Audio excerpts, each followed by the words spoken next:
All right, guys, we're back in the RC basement tonight, shooting another easy how-to video. Tonight, we're going to work on how to dye RC parts. Me and my boys have gotten hot and heavy into the RC cars over the last few years. We're finally starting to build cars the way we want them, with the parts we want on them, and trying to achieve the looks that we really want in the cars. We're a Traxxas family. Almost all we run is Traxxas. We don't mind the gray chassis and the gray parts that Traxxas puts out. We run a lot of RPM parts on the bodies. They're tough as all get out. A lot of times those you can't find in the colors that you want. This Monster Slash we're working on now, we're really going all blacked out on this guy. So we started putting this guy together, and honestly we just couldn't find all the parts we wanted in black. So I did the same thing you're doing. I got on YouTube, watched some videos on how to dye RC parts. At first I was a little apprehensive at just diving in and trying that. I didn't know what it would tear up and what would work and what wouldn't. But, I got some good information, and I just want to kind of show how we do it. So this Monster Slash we've been working on, it's almost complete. We're just waiting on a few more parts. I've got some Power Stroke shocks coming by Proline that'll hopefully be in tomorrow. We'll also do a video on those when those come in.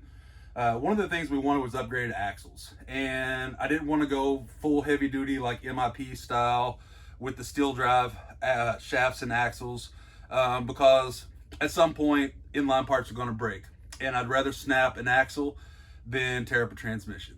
Now we do need some more heavier duty axles to actually carry the power that we're putting in this thing and the gearing that we're going to do with this truck.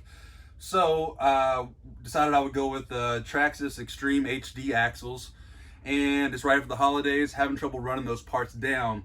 So one of the websites I do love, especially for anything that Traxxas actually makes and other manufacturers like Losi and Arrma, is Jenny'sRC.com. It's a wonderful website. I believe they buy stock trucks, take them apart from new, and then resell the parts, obviously at a profit. But their pricing's great, their shipping's fast, their customer service is wonderful.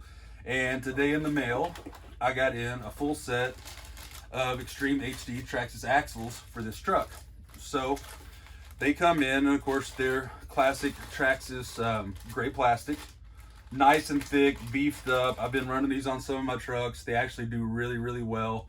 And basically all you need to dye these things is RIT black dye that you can get at any grocery store. I picked up this bottle expecting to only be able to dye maybe one or two things with the bottle. I didn't know how much to use or how much to put in the water.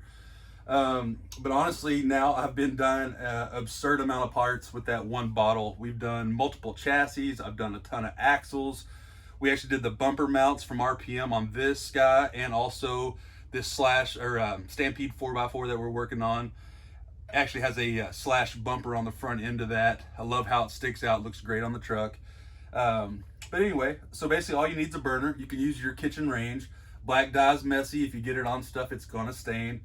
And a pot this size to do something as small as these axles, really you just need about 2 inches of water in there and maybe 2 or 3 ounces of this dye. Stuff's thick, it's dark. Really you just add it to the water, give it a little stir, it's good to go. So once you get that going, you can see a little steam coming off. It's not rolling boil, it's just right about boil temp. Basically you just take your axles.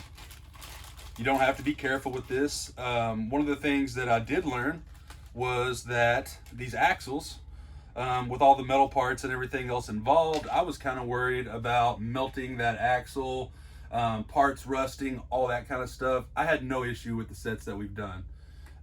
You just basically drop those guys right on in there, give them a little stir. The heat doesn't bother them at all. It's quite amazing, actually. Once they go in the pot, they take maybe 10 minutes, something like that, not too long. We'll take a look at those here in a few minutes. Once we get those things going, you can always give them a little bit of stir, just make sure that they're, doing what they're supposed to be doing in there. While we're at it, we'll take a look at these other trucks. I'll pop the body off of this Monster Slash we're working on, which I'm really proud of. It's coming out great. We've got the Dusty Motors cover on there. Got the chassis brace by Traxxas on there. Bought this truck actually used in pretty bad shape. It was a high center gravity classic Traxxas 4x4 Slash. We've done a LCG swap on this to get that center of gravity down a little bit lower. We've done RPM all the way around, also dyed. They didn't have black. Once again, it's after the holidays and parts are a little hard to find. So we actually bought blue. Black dyed fine. If you want to dye other colors, you don't have to always go black. That's just what we're going for on this truck. You want to go with the lighter colored parts if you're going to try to dye them. Blues work, reds work, but the darker the parts are, the less that color is going to take. So always try to find the lightest colored parts that you have. This truck's almost ready to run. Once we swap out these axles, we'll actually be able to get this truck on the road, and I've got a set of Proline Power Stroke shocks coming for it that will hopefully be in tomorrow. Like I said, we'll do a video on those when those guys come in. You can do bigger parts. We've done chassis. I did this chassis. This Stampede 4x4 that we're working on now has not had the chassis dyed, but when we swapped this one over, I had an extra chassis laying around and I already had the pot of dye going, so I thought, you know, why not? So once we bash this thing super hard and hopefully at some point break a few parts, we may actually happen to break a chassis. I've got one dyed. This is how they come out, nice and black.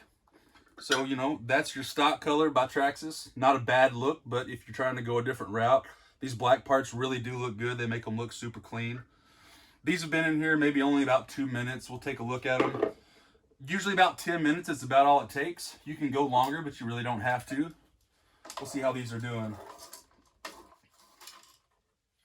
And honestly now, 2-3 minutes in the pot, they're already pretty much dyed black. They look great. You know, we're gonna give these another 4 or 5 minutes. And honestly, at this point, you can really just turn your pot off, let that guy sit. After a few minutes, those things will come out. You give them a little rinse to wash the excess dye off, and you're pretty much ready to go. So like I say, to recap on that, basically all you need is a pot, a little bit of water, classic RIT dye, whatever color you choose. Dunk your parts, give them about 10 minutes, and once those come out, they're ready to go. Once again, I'll show you some parts. These are the exact same axles, and we've already actually dyed these, so I don't know if you can see them. Right now, my setup for videos is a little bit limited, but they absolutely look wonderful, and they're all clean, everything the same color, and that's what you're really trying to achieve. So, with that being said, we'll wrap this video up. I hope you enjoyed it.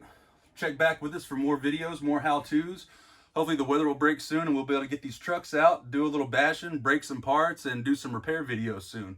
So if you enjoy what you like, please subscribe, please like, leave your comments in the comments section if you have any questions, and I'll be more than happy to get back to you. Hope you enjoyed the video.